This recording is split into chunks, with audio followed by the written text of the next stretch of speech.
Hello everyone, welcome to my channel. আজ আমি আপনাদের রান্না করে দেখাবো ডিমের কুরমা।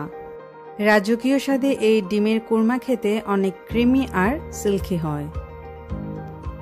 রুটি, সাদা ভাত, পোলাও, ফ্রাইড রাইসের সাথে খেতেও কিন্তু অসাধারণ লাগে। আর কথা না বাড়িয়ে চলে যাচ্ছি রেসিপিতে।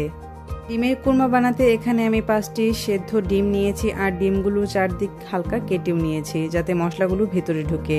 দিয়ে দিব লাল মরিচের গুঁড়ো হাফ টিস্পুন, লবণ স্বাদ অনুসারে।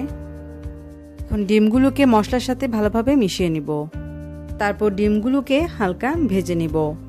অন্যদিকে টক দই নিয়ে নিলাম 2 টেবিল চামচ, কিশমিশ দিয়ে দিব 1 টেবিল চামচ, কাজু বাদাম 1 টেবিল চামচ। এখন এই সবগুলোকে আমি ব্লেন্ড করে নিব। এখন প্যান বসিয়ে দিয়ে দিব তেল 1 টেবিল চামচ। তেল গরম হয়ে গেলে ডিমগুলো তেলে ছেড়ে দিব। খুব লাল করে ভাজবো না, হালকা ভেজে নামিয়ে নিব। এখন একই প্যানে আমি আরও কিছু তেল দিয়ে দিলাম। তেল গরম হয়ে গেলে দিয়ে দিব তেজপাতা 1টা, দারচিনি 3 টুকরো আর এলাচি 4 টুকরো দিয়ে হালকা ভেজে নিব কিছুক্ষণ। তারপর দিয়ে দিব পেঁয়াজ বাটা 3 টেবিল চামচ দিয়ে হালকা কিছুক্ষণ পেঁয়াজগুলোকে ভেজে নিব। তারপর দিয়ে দিব আদা রসুন বাটা 1 টেবিল চামচ। তারপর স্বাদ অনুসারে লবণ দিয়ে দিব, দিয়ে আরও কিছুক্ষণ ভেজে নিচ্ছি।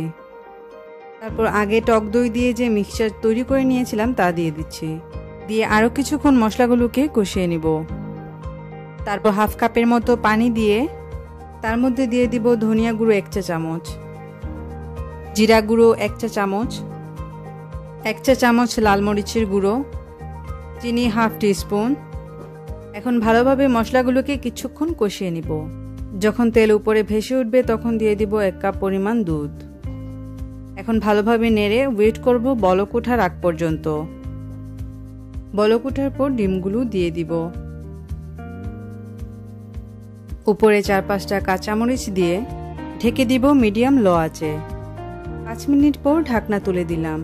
তৈরি হয়ে গেল আজকের মজাদার ডিমের কুরমা। খুব সহজেই আপনারা বাসায় রাজকীয় স্বাদে এই ডিমের কুরমা তৈরি করতে পারবেন।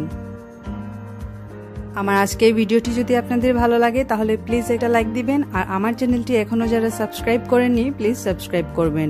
নেক্সট ভিডিওতে নিয়ে আসবো আরও কোনো মজার রেসিপি। ভালো থাকবেন।